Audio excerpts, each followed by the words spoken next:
Now let's get started. I'm Isha, an officer for United Under the Arts, and I'll be hosting the webinar today. Today, our guest speaker is Lili Price. She'll be discussing her experiences at Parsons School of Design and giving advice on how to compile an art portfolio. Please make sure to keep yourselves muted while Lili is speaking and put any questions you have in the chat or send them to Lili directly. She'll be answering all of them at the end. If you would prefer to unmute and ask a question, please wait till the end. Now I'm going to turn it over to Lili. Thank you for speaking today. Hello. Can everyone hear me okay? Thumbs up if yes. Awesome. So I'm going to share my screen now and just jump right in. So yeah, hi. My name is Lili Price. I am an illustration major at the Parsons School of Design, and I'm planning on minoring in photography as well. A little more info about me. I'm also very interested in modern art history. I've taught several classes on it. I actually quite like teaching. And I'm hosting 2 lectures on the subject for Splash in early December. So put in the chat if anyone wants the link to that as well. Besides art, I am a feminist. I love all gender studies things. I enjoy reading a lot. And before I decided to focus on art making, I was a classical pianist as well. So I'll get a little bit more into my life later, but you're all here to learn about Parsons first, not just me. So I'm going to dive into some cold facts first. Apologies in advance, I'm sniffling a lot because I have a lot of allergies right now. Also, I talk pretty fast just because I'm a fast talker, and also there's a lot of information to get in today. So make a note if you need me to repeat anything during the Q&A, and I will happily repeat myself. So, Parsons. You've probably heard of or seen Parsons : the new school. So to clear up any confusion, Parsons is its own school. You apply to Parsons. It's best to think of it as under the umbrella organization of the new school. Putting this into reality, that means as a Parsons student, you are able to take classes at the other schools owned by the new school. Most likely this will be Eugene Lang, which is their liberal arts college, but potentially at one of the performing arts schools or the School for Social Justice, which was actually the original new school. This also means that Parsons shares the same resources as all other schools owned by the new school. So everyone, whether an illustrator or philosopher or journalist or cellist, has access to and potentially has classes in the same buildings. There's 2 main Parsons buildings, which the great majority of your studio classes would be in. And there's similarly a main building for Eugene Lang and one for Manas, which is the biggest music school. So schools do have their own central buildings, but this picture right here was taken in the most general new school building. It is home base. It is the student hub for all the colleges. This is where the cafeteria is, a lot of study spaces, 2 huge stages where events, lectures, and concerts happen. And one of the residence halls is actually above this main part of the building. The main thing I'll be talking about today is Parsons' first year program. Parsons is interesting in that you do not have classes in your major, even if you are declared, which I was, in your first year. You take a set of specifically first year courses and you take them with a random group of other Parsons students. So this means that, say you're an illustration major like me, you'll be in the same class as a fashion designer, a photographer, graphic designer, etc. Maybe even like a design management student, which is, very different medium, but they would be in the same class as you. So you are all given the same assignments, but you will all have drastically different results. And I personally believe this is the key to a lesser sense of competition at my school. Parsons would definitely be counted in the rigorous art school category, but this first year eliminates the automatic impulse to be better than your peers, because how can you compare your painting with a photograph or a poster to a textile fabric? So the actual classes, I've written them out here. You'll have 3 skill-based classes, drawing and imaging, which is pretty obvious, space and materiality, also pretty obvious, just everything 3D, and time, which sounds really vague, but it's actually quite simple as just any art form dealing with time passing. So that does, of course, mean videos and animations. It means performance sometimes, and also things like books, which I did a lot as an illustrator. In each of those 3 courses, you choose a theme to take. So while you'll learn very similar skills in all of them, conceptually they'll focus more on certain themes. So for instance, I took people in drawing and imaging, and I did a lot of figure drawing, while my roommate took language and did a lot of work with text. Time frame is centered around making images, while time embodied has a lot of performance elements. You can find this all in the course catalog, but I tell you all this to emphasize that while the courses are required, you can choose something that you are interested in. Then there are your integrated studio and seminar classes. This means you'll have a 6-hour studio class and a 3-hour seminar class. The time goes by quickly, I promise you, and they are connected. So your assignments line up, they feed off each other. You have the same people in both classes. It's really cool. You'll probably make the most friends in these since they're the most time intensive and arguably most creative. In the studio, obviously you make artwork, and in seminar, you'll have reading and writing assignments that can inspire your artwork. Same as with the other 3, you choose a topic that interests you. In the first semester, so integrated studio and seminar 1, it's all about ideas and creativity. I chose memory, which is just a really intriguing concept to me. But second semester, the topic is a research, more medium-based one. People usually take the one that corresponds most to their major or intended major. As an illustration major, I would take visual culture. But as a matter of fact, I actually took the opportunity to take a fashion class, and I am very glad I did. The 2 classes at the bottom there, Objects as History and Sustainable Systems, those do not involve studio art making. They are much more academic. Objects as History is kind of an art history class, and Sustainable Systems is all about the environment and how to make work that is not only suitable for the environment, but can contribute and make it better. It's the closest you'll get to a science class at Parsons, unless you want to take science as an elective at another one of the colleges. Once you're past your first year, you get into your major, and the great majority of your classes are determined by your major, including the number of electives you can take. And by elective, I mean you can take whatever you want. These are mine for the whole year as an illustration major. You can ask me more about this in the Q&A if you're interested. I love illustration. I love raving about my classes, but I know many of you probably aren't interested in this specific major. There are so many. So I'll stick to the first year stuff. It's very representative of Parsons and really the Parsons way for all departments, not just your first year.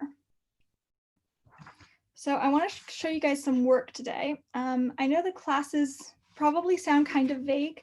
At least for me, I had no idea what to expect from them. And so this should help you understand the first year classes a bit more, obviously, and also just see what life is like in art school, what homework is when you don't have math equations to get correctly, or a reading to annotate. So I'll be starting with my time class. I actually quit classical piano because of a huge stage fright problem. So I did not want to do a class with any performance involved. Also, honestly, frame corresponded the most to illustration, and it interested me the most as a drawer, first and foremost.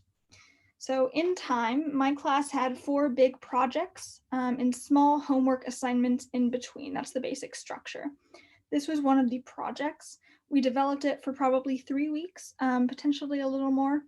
The assignment was to hand make 2 editions of a book, meaning just 2 copies of the same book, that explored the concept of time somehow. This meant actually learning how to make and bind a book, which was really fun. You can see the cover of mine here. And as for my project, I titled it Postcard Row. Each of the 12 pages in it had an image of a particular row of famous houses in my hometown of San Francisco, as they existed throughout history of the city. You may know these houses from the opening image of Full House. In the bottom left there, though, you can see one of the pages showing the big earthquake of 1906. Another 3-week assignment for time was an animation. That's pretty expected. Working digitally, both drawing digitally and video editing, was very new to me. So while I'm less happy with my own outcome, I learned a lot of skills. This is a still from my piece. I illustrated one of my favorite songs sung by Ella Fitzgerald, which is Miss Otis Regrets She's Unable to Lunch Today. It's a beautiful song and very narrative, easy to illustrate. Just for reference, though, another student did a minute-long animation of ink drawings of a bird in flight, very aesthetic. Someone else did a video time lapse, like photography of a couple dancing. So remember, the projects vary a lot because, again, you're with all these other people who do different mediums. I'm showing you my projects as examples, not as pieces representative of the program or even just representative of the assignment. So space. I'll be honest, this class scared me the most by far. I had a good teacher and I got through it totally okay. This assignment that I'm showing here, which took about 2 weeks, was to create a sculpture that combined 2 skills that we learned in class, the first of which was wire, cutting it, sculpting it, etc., and cutting wood. So here's mine. The suggested prompt which I followed was to make at least 2 figures out of wire and to have them interacting with an architectural space made out of wood. So you can see that's a very loose interpretation of the keyword I chose, culture. I covered the wood in black yarn, but that's the structure there that you see. I just love working in black and white, so that's why I did that. The most important aspect of this project, though, was physically making the wood portion. It involved using a bandsaw and a table saw, which were very big, scary machines to me. But that's just a great segue for me to talk about one of Parsons' biggest selling points, which is the Making Center. If you are later able to safely visit this on campus, do so. It's really a cool experience. The Making Center is a couple huge floors in the Parsons building. They have every tool you could imagine. You can cut any material, wood or metal. You can laser cut into literally anything, glass. We got 3D printers, of course, lots of them, sewing machines, looms, electronic knitting machines, and other giant textile devices I didn't know were a thing, ceramic kilns. Those are just things I can name right now. Oh, you can print out like a 40 by 60 inch piece of paper, or you can print on fabric, including silk and chiffon, or photo paper. And it has making materials you probably didn't even know existed. One machine I was introduced to last year in sustainable systems was a machine you put all your recycled plastics into, and then the plastics are crushed and it melts them. And then out the other end comes regenerated and beautiful colored liquid plastic that you can pour into molds. A lot of this sounds really daunting, but in the space and materiality class, you get to be familiarized with at least a lot of the basic ones in particularly the wood shop. You'll get a little sticker that says you're qualified to work there anytime. That's pretty important to note too, that Parsons doesn't just have one of everything, more like 10 of some things, 6 of others, etc. And this is not to show off. This means that it's really not a big deal for you to go into the wood shop and use a bandsaw. Pre-COVID, you don't even need an appointment. You just walk in any day, anytime. Moving on though, another space project example was to make a sculpture that played with light, using at least 2 different materials. Skill-wise, during this part of the semester, the teacher taught us how to connect metal to plastic, plastic to wood, wood to metal, etc., which is something you don't really think about doing until you have to do it. Unfortunately, COVID hit right when we started this project, so I didn't have access to the industrial materials we were learning. But I happily used black construction paper and transparency film, and I attached the 2 with clear elastic thread and metal envelope clips. I also lined the sculpture with aluminum foil to get better light. This with the outside lights off. This is the basic structure. I used twinkle lights. I just threaded them right into my piece. Some other people, though, worked with actual wiring, so they learned a lot of really interesting skills there. Now, drawing and imaging. I chose people, an obvious choice for me, because I consider myself first and foremost a portrait artist. At least in my class, we didn't really have the on and off semi-big long-term projects, but rather we had medium assignments each week. So it'll vary based on what your teacher wants to do. This assignment was my first introduction to Photoshop ever. The assignment was to create an image using at least 3 photographs, and a human figure must be included because I was in the people section. Here's mine. I'm actually pretty happy with it still. And here's a project really exemplary of the program. In class, we had a live model, as we often did, and for about an hour, we drew his torso from life. After that, still in class, we drew a skeleton figure's torso, again from life. So these were my 2 in-class drawings. Actually, I didn't finish the skeleton one in class. I had to finish that part as homework. That'll happen a few times if you're a slow drawer or a perfectionist, and it's totally okay. Teachers understand. If it's worth it to you to work more on it later, they really admire that. The official homework then was to combine these 2 torsos via Photoshop. This was what I made. And I thought it would be good to show you guys this very casual picture I took that week.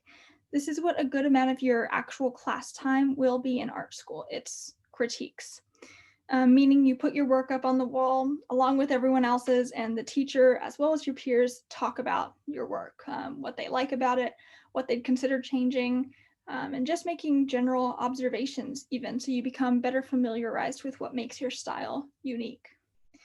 Plus, you can see in this picture that even with such a very simple assignment like this one, everyone's is pretty different. So now I will move on to the integrated studio and seminar classes. These are very different. All 3 of the classes I've been talking about are centered around skills and mediums. And within the boundaries of that medium, you come up with creative ideas that work within it. In the integrated studio and seminar classes, you just have the idea. You are given the concept to work with, and how you produce that work is entirely up to you. And that's when it's most prevalent that your peers are different artists than you. Fashion designers might make a fashion illustration or a textile, while a fine artist might make a sculpture, or a graphic designer make a poster, et cetera, et cetera. Or if you don't feel like making something in your major, if you want to experiment, these classes are a great time to, try new mediums and use that opportunity. However you want to think of it, either way is fine. And this is a general art school thing to keep in mind. This class is all about creativity. That's why the title of it is so vague. And in art school, you will either have classes that center around concepts or around skill. Parsons has a pretty good balance between the 2, which I personally prefer. While a school like RISD might center a lot more around skill, or schools like SAIC center way more around ideas. And I'll get a little bit more into this later when I'm talking about applications. But to sum up, the integrated studio and seminar classes are all about ideas generating creativity. This assignment was very simple, to create a portrait of your peer in class who you were assigned. Of course, portrait in this way means going way beyond likeness. That was the assignment in both studio and seminar. So in seminar, I interviewed the person I was assigned to do a portrait of. Fun fact, she actually became a really good friend of mine after that. From the interview, I wrote a written portrait of her for seminar, which I did a biography of sorts. Some other people in my class wrote a poem or descriptive essay, etc. But in my research on this lovely gal, I discovered she had a lot of interests that she fleeted between frequently, and even identities as a French American. To essentially anyone that met her as well, she had a very distinct elegance combined with a scattered, unorganized feeling. So I thought it most interesting to make not just a single portrait, but 6, conveying her many different identities, almost as if they were in conversation with each other. So you can see how both the studio and seminar inform each other. The final project for that class was even broader. In seminar, we chose a topic, any topic in art that interested us, and we wrote a research essay on it. So I remember a few people in my class chose video art as art. There was Black female representation in art, the role of chance in art. I personally chose the topic of fragmentation and abstraction. My thesis ended up being one claiming that abstraction in fact did not take away from realism, but added a psychological component that arguably made the artwork more representational of life itself. I actually made a series of 3 pieces exploring different methods of abstraction with the same image, but this was my definite favorite. Now, moving on to second semester. Remember I said that the second integrated studio and seminar were research and topic-based rather than conceptual theme-based, and I chose fashion. This was actually the first project of the class, the first long-term project of the class. The assignment for studio was to choose a garment in your closet and make a work showing the DNA of that piece, whatever that meant to you. So it could be the history, the physical construction, the personal usage or meaning, or its personality, if you think that way. And in seminar, you wrote a personal essay on the garment and your relationship to it. So I chose a vintage blazer I discovered at a thrift store the time I went to France, and this blazer really shifted the way I viewed my personal fashion, so it was very important to me. And you can see here that for my studio project, I actually made a book. I used the skill that I learned in my time class to make this book, including photographs of the jacket styled in certain ways because I wanted to emphasize the powerful tone of the blazer. And it was a great way also for me to make photographic work, which I was more and more interested in at the time. This was a great assignment. For seminar, you chose any fashion designer to research and write an essay on. And for studio, we made a work inspired by that designer. I chose Elsa Schiaparelli, a surrealist fashion designer in the 1920s. Highly recommend looking her up. She really rocked the fashion world by making fashion that was art, or rather art that was in the form of fashion, as she put it. One thing she was known for was pioneering fashion collaboration with fine artists. So for my project, I illustrated couture outfits that embodied 5 of my own favorite artists' work. Here are 2 close-up examples of my pieces inspired by Edward Gorey and artist Egon Schiele.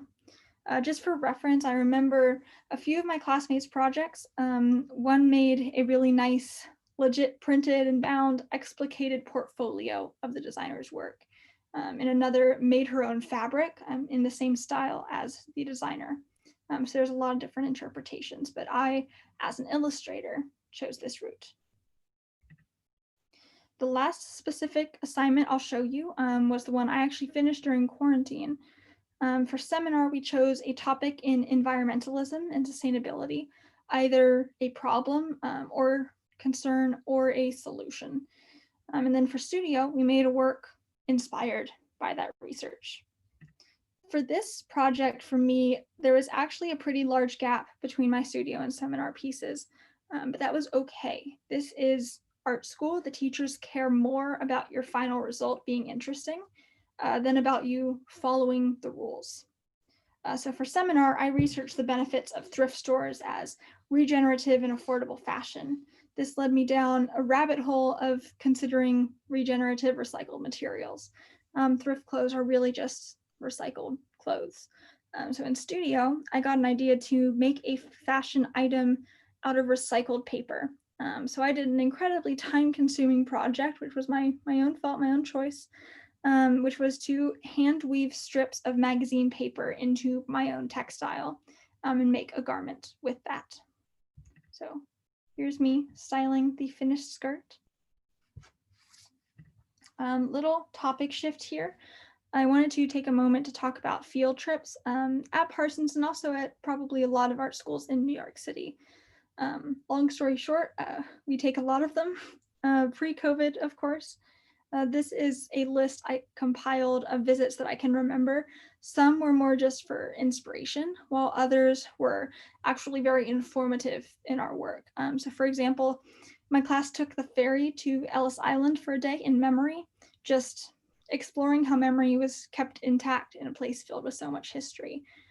In contrast, though, for drawing and imaging, we went to the Museum of Natural History and stayed there for the full 3 hours, drawing a dinosaur skeleton that we found particularly interesting, especially for drawing. I'm going to tell a quick little anecdote here. One time we had a field trip for my 6-hour studio class from memory. We went to a monument quite near the Brooklyn Bridge, and we finished the museum tour way earlier than expected. I was also a pretty small class that day, a combination of a cold going around and some other things. So we had about 10 people. And since we finished the tour so early, we were free to go. But my teacher, who I love, said, "Hey, you want to walk over the bridge and get some pizza?" And all of us genuinely wanted to go. So we walked across the bridge, and our teacher brought us to her favorite pizza restaurant in Dumbo, and we had a sit-down lunch together. So I see this experience as a way of mentioning how strong the teacher relationships can be at Parsons, and more generally a lot of art schools. If you want to, you can become really close with some of your teachers. And they can not only give you great feedback during class, but you never know when one day down the road you might get a job because of them and their connections. I felt a strong connection with this teacher, and I actually took her fashion class in second semester. And her presence ended up being one of my favorite things about the year. We talked a lot. So the teachers, both as artists and as people, are probably more important than the class title. All of this is a slow transition to talking about New York City, more specifically my life there. I'll go beyond the basic easiness of living in New York City. There's, Walgreens on every block, 24-hour grocery stores everywhere, coffee everywhere. There's at least 3 Blick supply stores within short walking distance from Parsons, all of that. But all the places I mentioned as class field trips are also fun to go on independently. I believe I went to MoMA 4 or 5 times in my first year, and 2 at least were just with my roommate for fun. We felt like doing that on a Saturday. Chelsea is very adjacent to Greenwich Village, where Parsons is, so you can easily pop into galleries any day you simply feel like it. Chelsea is full of them. This picture was actually taken at the Boston Museum of Fine Arts, since my friend and I took the 3-hour train there one weekend to see some friends from high school. And there's just a lot of exciting things to do in New York City, obviously. I'm in San Francisco right now, which I do love, but I'm here because of COVID. And I think I honestly underestimated the fact of it being New York City last year. I definitely undervalued it when I was there, and now I really miss it. But I love musicals. I saw Dear Evan Hansen on Broadway twice, one time for just $25, since the new school offers some really crazy deals like that. I also saw the Hip Hop Nutcracker in Brooklyn, and obviously a standout experience was an off-Broadway small production of The Office musical parody. And I saw that with my roommate, with whom I watched The Office constantly. Speaking of roommates, I know you all are probably curious about the dorms. I know I was. Nesting is very important to me. It's New York City, so I can't lie to you and say the rooms are spacious. They are very, very small. The new school has 4 residence halls, which are also apartment buildings, meaning they have suites. That means approximately each place has 2 double bedrooms, which share a kitchen and dining area and a bathroom. So really you're just sharing your living space with 3 other people. The rooms at this dorm, at least, were very cleanly, really good blank slates. I can vouch for them. But this was my roommate and I's room after full decoration. We took it very seriously. And for me, my roommate was probably 60% of my social life. Seriously, like as a choice, happily so. We were very lucky and really clicked after just meeting on the accepted student Facebook page looking for roommates. So we had dinner together almost every night, slowly binge watching a show. We had hot chocolate occasion days, and we seriously decorated for various holidays. I think we counted last November in that tiny room, we had 21 different pumpkins and gourds. And also, I'm a pianist and she's a singer, so we recorded songs together in one of the 2 music practice rooms with pianos in the basement of our dorm. In each dorm building, they have practice rooms. And here's a little closer look at my side of the room. I spent a lot of time there. I am very much an indoors person. I like making my space very cozy. I did most of my work here in this room, though there is an art studio in the bottom floor of each building where a lot of people like to do work. And there's tons of space to work in the actual Parsons buildings, which I regrettably didn't take much advantage of when I could. I plan on, whenever it is safe to do so, going there a lot more, because it's there's just great amount of space and you're working with all these other artists beside you. And here's a little look at the downstairs art studio with my lovely roommate. It's honestly very difficult to separate social life and academic life in art school, because you live art, really. When you're walking to and from your classes, you think about ideas from the class you're going to or from the class you just came from. And you go to museums both as hangouts and sources of inspiration. I went to Blick to buy materials a countless number of times with people I met in class. And a lot of conversations at least start with asking for people's opinions or advice on your artwork. My roommate and I were constantly going back and forth about our work, even though we were in different classes. And here she is helping me very late at night with the piece I actually showed you earlier, if you look on the table.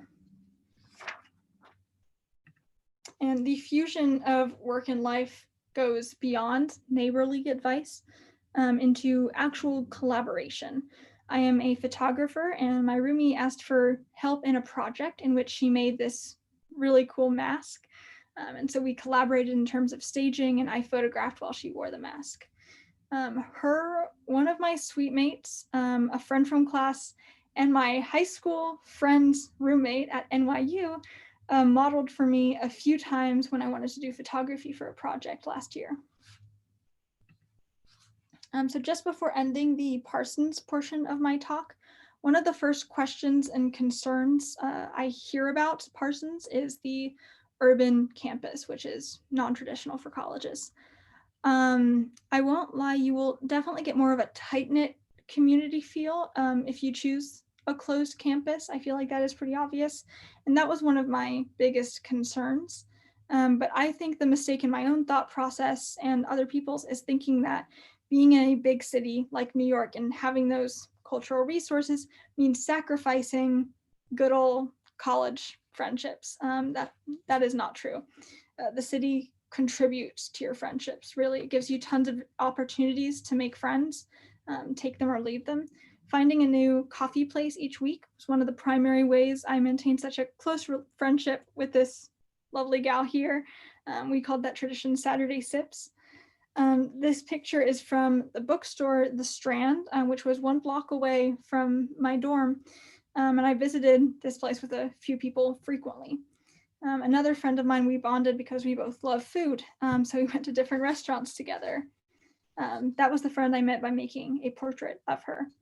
I am happily an introvert, so I don't make tons of efforts to go out to places where you meet people, but that is an option for those of you who are more social. I know a lot of people who have tons of friends and they go out each weekend. But when you have an urban campus like this, a lot of your social life is just simply up to you. New York City is a place where you can choose to live completely independently, or you can always be finding new friends and new interesting people. So gear shift to portfolio art school application advice. At this point, I will be pretty unspecific to Parsons because I want to help whoever is watching this in the most way possible. So you can use this information regardless of what school you're applying to. So I think a lot of people, myself included, freak out when they hear about application portfolios. I mean, like 12 to 20 amazing artworks is really scary to hear and sounds impossible, because it probably is. And if you are pretty naturally self-deprecating like me, you might even think that you can't make 20 masterpieces in a year, so therefore you're not as good as the other people applying to art school. And I'm here to tell you that is not true. So I've had this little system that I've made here. It aims to making a portfolio seem more doable. So you can see here I have 4 categories. They are the 4 main components of an art school portfolio. Keep in mind, however, that some artwork may of course cross over 2 categories. This is meant to be a guideline, not a rule. So the first I'll mention is technical drawings. I think it's good to have 2 or 3 to be safe. 1 portrait, 1 figure drawing, and 1 still life is always a safe bet. It just covers all your bases. This is just to show the school that you can draw. Your skill may not be perfect yet. Don't beat yourself up over it if it's not. You have not gone to college yet. But it's good to make these as realistic as you're able, just to prove you have base level skill. Do not draw famous, iconic people. Don't do it. You might have heard that before, but still people do it. It's a bad idea. When you draw an iconic face, it is incredibly likely that it will be not absolutely perfect. And if you draw a Benedict Cumberbatch that does not look like Benedict Cumberbatch, that shows off all the flaws. Versus if you draw someone they don't know, they're going to trust that your drawing is representative of the person in real life. The biggest part of a portfolio, however, is what I call projects. These are meant to show what makes you an individual artist. This should show your style, concepts you find most intriguing, and these show both what you're interested in and what you like doing. 5 of these can be sufficient. You don't have to make 20 masterpieces. You don't even have to make 5 masterpieces. Just make about 5 or more pieces that are representative of you. I'll get a little more into this in a bit about making art that's representative of yourself. A sub tip though here would be to really take advantage of the additional comment section when you are submitting works online for your portfolio application. No matter what program it is, there's always a place for additional comments on each piece. And that's where you can say what you're truly interested in, because it's not usually fully visible from just looking at the work itself. So that's where you tell them what you're interested in and mention how that particular piece shows that or exemplifies that. The third category is experimental. In the projects, you show them what you do, and experimental works, which are placed later in the portfolio, are kind of your way of saying, hey, I can also do this. So if you're a drawer, put in a sculpture. If you're a photographer, maybe it's a drawing or a video.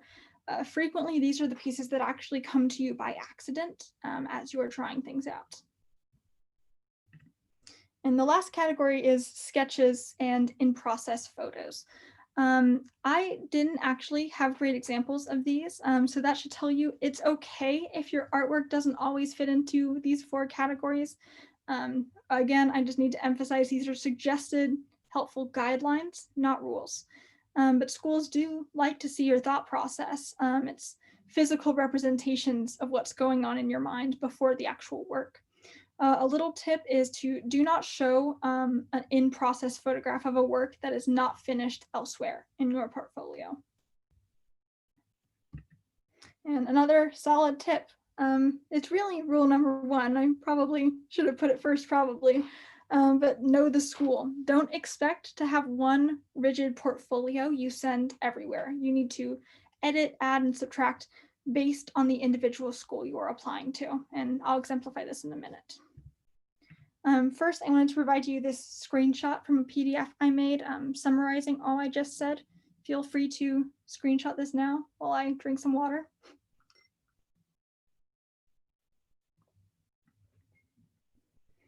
I'm going to get off this page now. I can come back to it if you guys need. But I also wanted to provide this other screenshot, which is in a checklist version, which I always think makes things seem a lot more doable, less overwhelming. You can screenshot this as well. It's, you can actually print this out and just start checking things off as you are making things, or look at everything that you have and see, what do these things fit in through? What am I missing? And last screenshot, this is a very general order of works in your portfolio, just mostly to say be strategic with how you place them.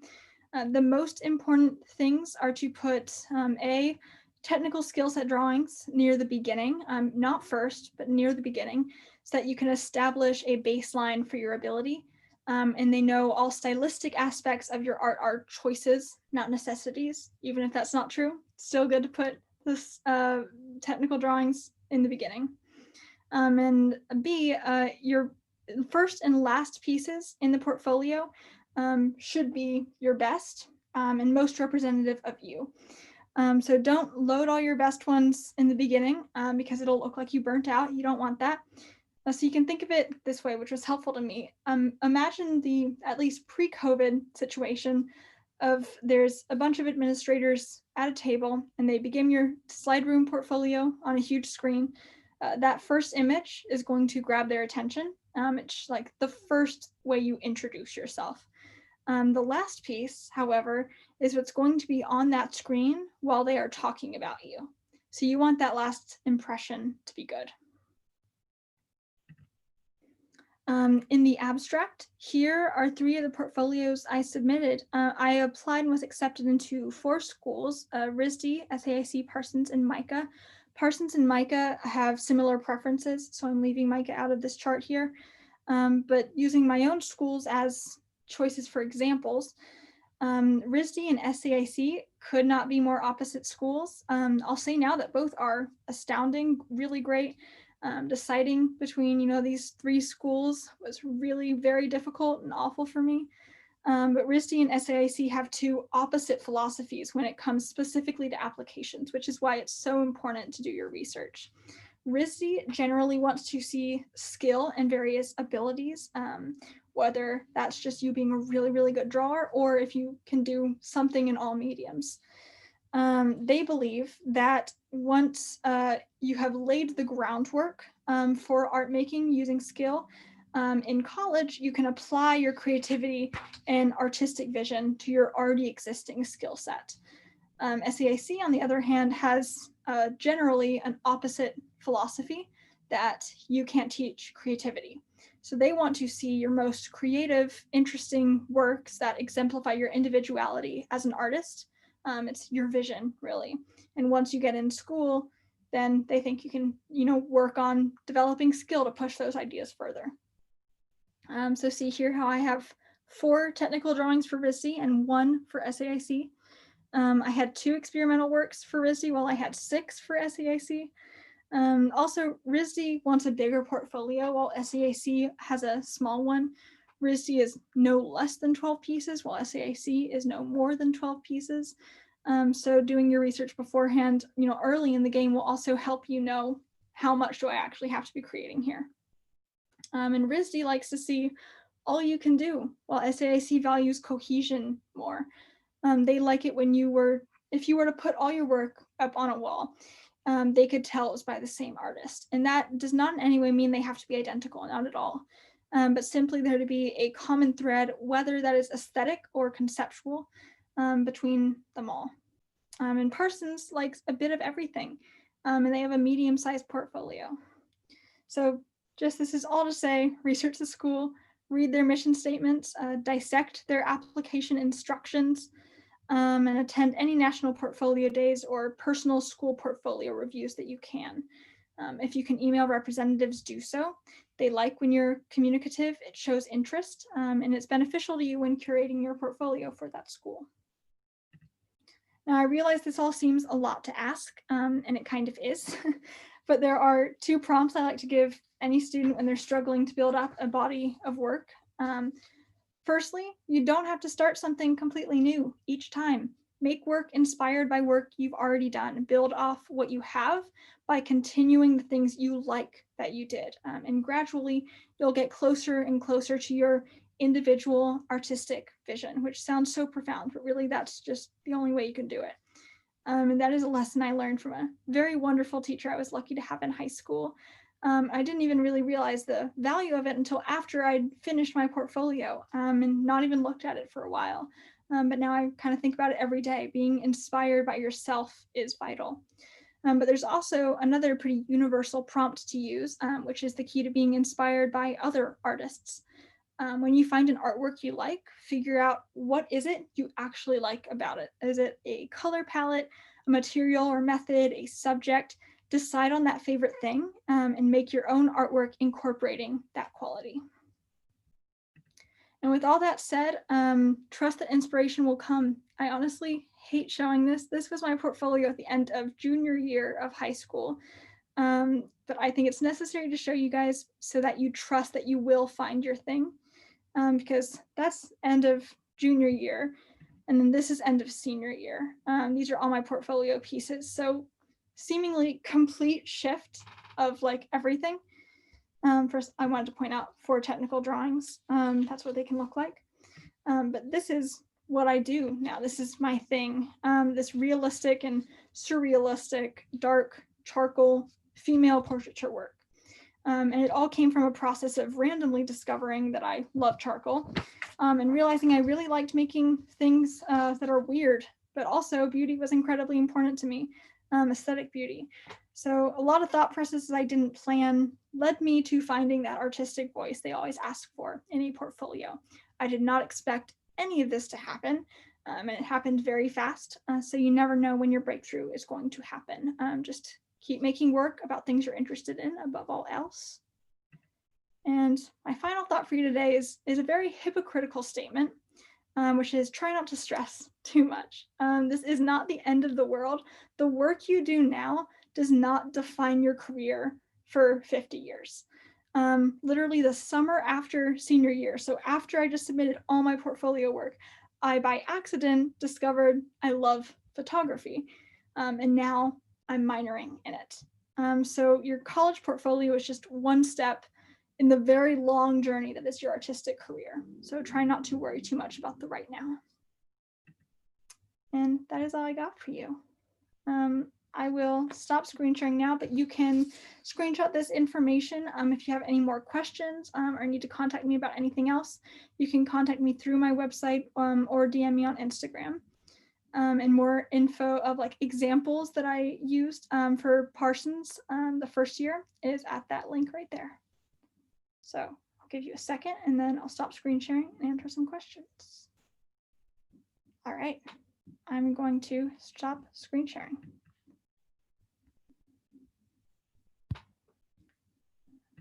Okay, so I think I looked through the chat, right? And those are where the questions are?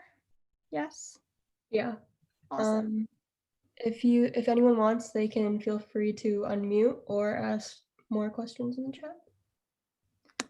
Okay, I think the first one I see, what art programs did you get involved in high school and how did that impact your experience at Parsons? That's actually a really good question that I did not talk about. I was fortunate enough to be able to take a summer program each year. At first, that was because I didn't have a lot of art opportunity in high school, and I really liked art. I wanted to make more of it. And then it became, once I realized that I have to get into art college now because I think that might be what I want to do, I took a lot more. So I started after freshman year with Oxbow, which is in California. That was of like a camp for art. And then I did the SAIC pre-college program, which is like an intensive 2.5-week class, which I highly recommend. And then after that, before senior year, to try to build up my skill level, honestly, wherever you are, just look up workshops like that because you'll probably find some. I personally went to like an adult atelier to learn how to draw people a little bit better. It worked in terms of making my life drawing more correct. So that can be really, really helpful if you can find live models safely, of course. Let's hope that COVID dies down a little bit. That would be really great. And then I also went to the Academy of Art, their pre-college program, which I highly recommend to anyone in the area because it's completely free. So yes, that is what I did. They helped me quite a lot. Can portfolio pieces come from before junior year? Yes, they can. It is so did that come in junior year? I think so. I think I'd only go one year back. I wouldn't do anything from freshman year of high school, I don't think, because they like suggest that it be recent, and for them that means the last 2 years. So if there's like a really great work that you made earlier, you can submit it. If you really like that work, but you think it was a little too childish or something, redo it. I did that with one of my pieces that I did in sophomore year, and summer before junior year, I just redid it, and it was better. What helped you choose your major? I've just always drawn. That was not even a choice I really thought about. I applied to liberal arts schools as well, and so for them, I just checked off art because that's the only one they have. But for the art schools, I knew I didn't really want to do studio art because that involves a lot of mediums, as opposed to illustration is more drawing.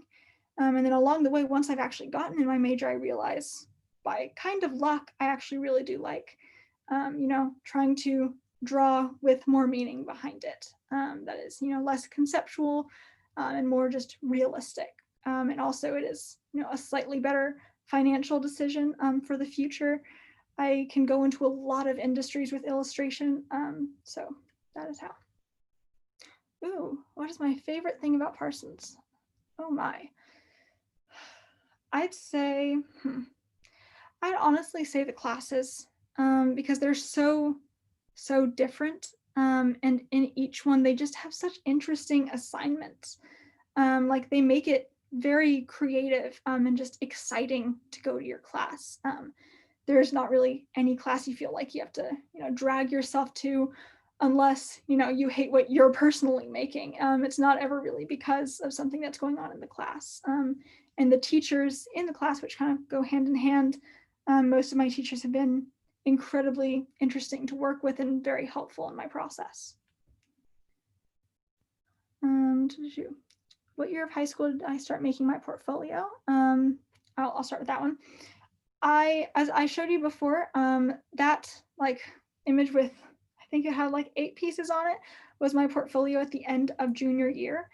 And it was really then that I was like, maybe I want to do art school too. But even if I applied to liberal arts school, I knew I needed an art portfolio because that would be my major.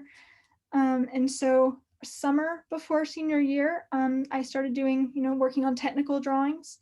And then beginning of senior year in high school, with that amazing art teacher, I made a work. It was that one with the big distorted eye. And suddenly it fit, and I was like, okay, art school now. So that was when I just rushed to make a lot of work. If you know you're going to go to art school and you're before senior year, start making work now. If I could have, I would have started earlier. But I just showed you that because, if you only have a year, it is possible. And if your major is already declared, can you change it after finding out what you like in the first year? Yes, you can. Some are more difficult to get into than others. So just, it usually says on the website if an application is required or not. I haven't heard of anyone not getting into the major they want.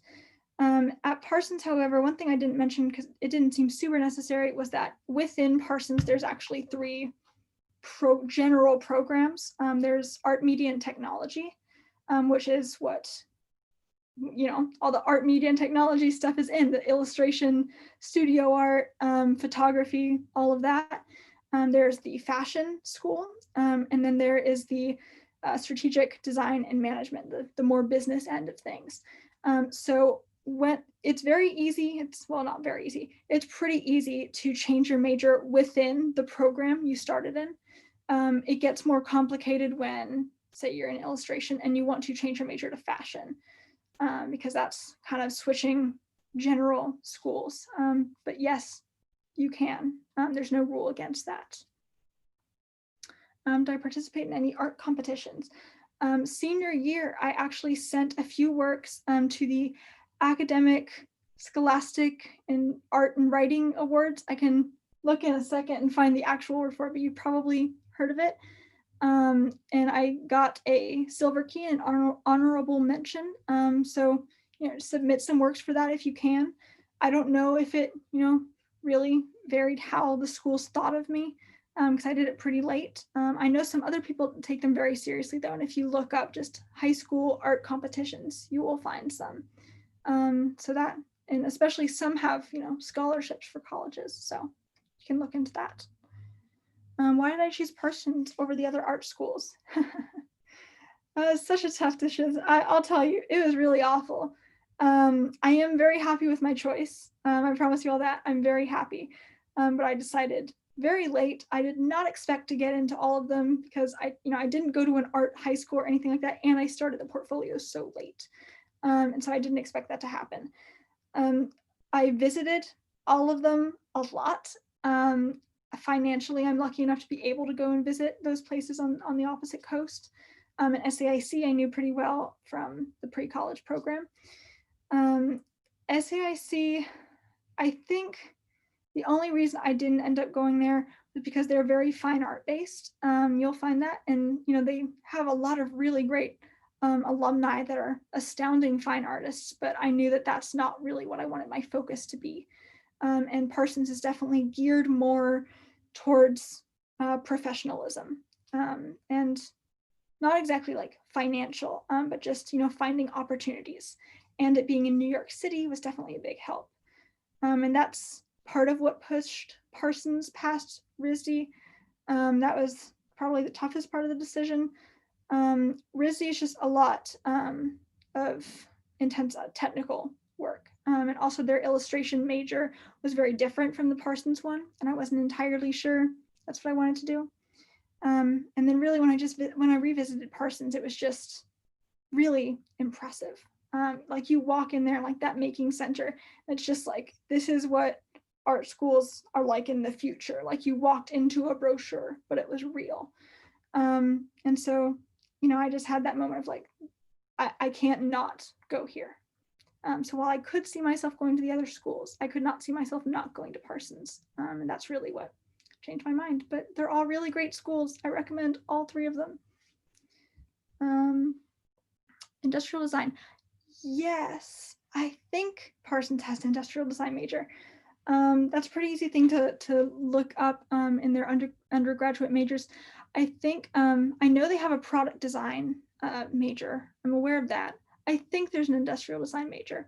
They might actually be connected a little bit, but you can pretty easily look that up. Just go to the Parsons website and go to undergraduate majors, and you'll find them and pretty helpful descriptions, even like potential future jobs if you go to that major.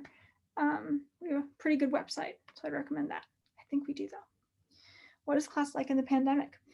I thought it was going to be worse than it was. It has not been that bad for me. I felt more of an influence in the social life, definitely, because as an introvert, it is not in my nature to reach out to people. So I, just struggle with the fact that I can't make as many friends in my classes. And there's not really much more Parsons can do about that. Like they have Zoom events and stuff that are just not really my personal thing. But there's a lot to be said for when you have a 5-minute break, who do you talk to? And in Zoom, you go get more water and you turn your camera off. So that would be the biggest change. But academically, it's actually been very easygoing transition. Work is not, easier or harder. And yeah, just as long as you can try to, get resources for yourself, it works. I am sad that we don't have the making center here, because I would love to print on fabric, but I can't do that here. Should your portfolio directly represent your chosen major, or can it be relatively general? Again, research the school. It's very different. Parsons likes it when it's geared towards your major. They do like it. Of course, if you're undecided, that's a whole different thing. They don't judge you for being undecided. But it's preferred if for Parsons you go a little bit more towards your major. Again, though, the experimental works are the time to show works that are not in your major. And as you saw with my work, they were all pretty, fine art defined, but I'm going into illustration, but they saw that's drawing, so I can apply those skills. RISD, however, does not really care if your work is in your major or not. So just, even call people if it's not on the website, though it should be somewhere on the website. Just, do your research. I think that is the last question. Any final questions? These are a few from people who couldn't make it today. Have you ever regretted choosing Parsons? Not at all. I thought I was going to, honestly, because my decision was so difficult. I thought, because RISD has such a reputation, I was like, how am I going to explain to people that I turned RISD down? A fun fact, though, not to brag or anything, but a couple days after I mailed in my decision yes to Parsons instead of RISD, in the world rankings of art schools, Parsons beat RISD for the first time in a long time. So no, I have not. I'm just very, very happy in the school I'm in. And I think that'll happen in a lot of schools because there's a lot of really great schools. I'm sure, if I went to RISD, I don't think I would have regretted that because I wouldn't know how great Parsons really was. So yeah, I have not regretted it. Another question was, what is your favorite school tradition at Parsons? School tradition. I like our mascot, who's a narwhal. And occasionally you'll just in that main student hub building, you'll just walk downstairs and there will be someone in a narwhal costume walking around and you don't really know what that's for. Half the time I didn't know there was any event going on. But it's a nice little school spirit thing, especially for such, an urban school to see a narwhal costume walking around. And this isn't exactly a tradition, but a lot of things big programs are held annually at Parsons, Pictogramma or something like that. It's a big illustration and animation talk series. And they have tons of it. And so as a Parsons student, you can go to those. So you can look forward to that. There's one. Should I do the ones in the chat first or yours? Yeah, you can do that one. What was the name of the fashion designer? I'll write it down for you here. It's Elsa Schiaparelli. She is Italian. Really, really awesome. She was besties with Salvador Dali, and she made a lot of surrealist fashion, which, as you guys could see a little bit in my work, I like surrealism. So great, great artist to know. Our last question from this list was, what is your favorite class at Parsons? I don't exactly know which way. I mean, right now, in my illustration classes, I have a Core Studio 2D. So just, everything drawing wise for illustration. And it's just such interesting assignments that I did not anticipate. None of them are boring. One week, we spent an entire week on ink blots. And, we would make our own ink blots and then using our illustrative minds, come up with characters that we saw in these ink blots and then somehow transform that ink blot into a character. That's just one example I thought of, but that's my favorite class right now. And it's also the one with the most work too, so I feel like I get a lot out of it. I, of course, though, love my History of Modern Contemporary Art class. I have a great teacher, a lecturer, and that's mostly asynchronous as well. And as I mentioned before, I love modern art. And then for first year, I'd say both of my studio, the integrated studio classes, because of that one teacher who taught both of them. And that's why I just say, teacher relationships are so strong because, she just it wasn't just that she was fun and brought us to a pizza restaurant. It's that she cared enough to spend extra time with us and really get to know us and our art. And she helped me a lot. And I had her for the whole year. So I'd say I liked the memory class a little bit better, just personally, because I just liked the work that I made that came out of that class. But both of those studios were my favorites. The last question. Yeah, so if there are any more questions, that should wrap up our workshop today. Thank you all for coming, and thank you again, Lily, for speaking. We'll be uploading the recording of this workshop on YouTube and sending it to all of you via email. So have a great rest of the day and the weekend. Thank you for being here, Lily.